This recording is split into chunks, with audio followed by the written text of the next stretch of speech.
We're approaching the limits of computer power, we need new programmers now. John Naughton.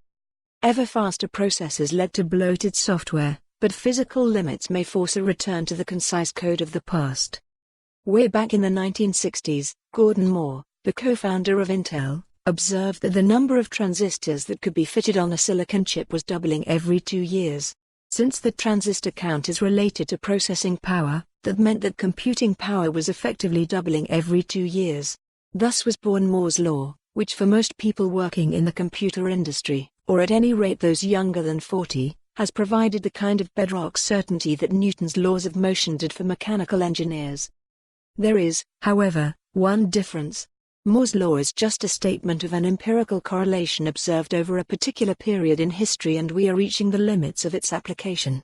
In 2010, Moore himself predicted that the laws of physics would call a halt to the exponential increases. In terms of size of transistor, he said, you can see that we're approaching the size of atoms, which is a fundamental barrier, but it'll be 2 or 3 generations before we get that far, but that's as far out as we've ever been able to see. We have another 10 to 20 years before we reach a fundamental limit. We've now reached 2020, and so the certainty that we will always have sufficiently powerful computing hardware for our expanding needs is beginning to look complacent.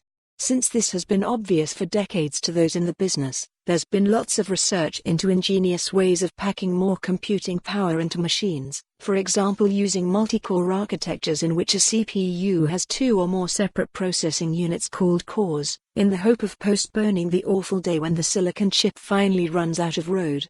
The new Apple Mac Pro, for example, is powered by a 28-core Intel Xeon processor, and of course there is also a good deal of frenzied research into quantum computing, which could, in principle, be an epochal development. But computing involves a combination of hardware and software, and one of the predictable consequences of Moore's law is that it made programmers lazier. Writing software is a craft, and some people are better at it than others. They write code that is more elegant and, more importantly, leaner, so that it executes faster. In the early days, when the hardware was relatively primitive, craftsmanship really mattered. When Bill Gates was a lad, for example, he wrote a basic interpreter for one of the earliest microcomputers, the TRES-80. Because the machine had only a tiny read-only memory, Gates had to fit it into just 16 kilobytes. He wrote it in assembly language to increase efficiency and save space. There's a legend that for years after. For more on this story, visit the news article link.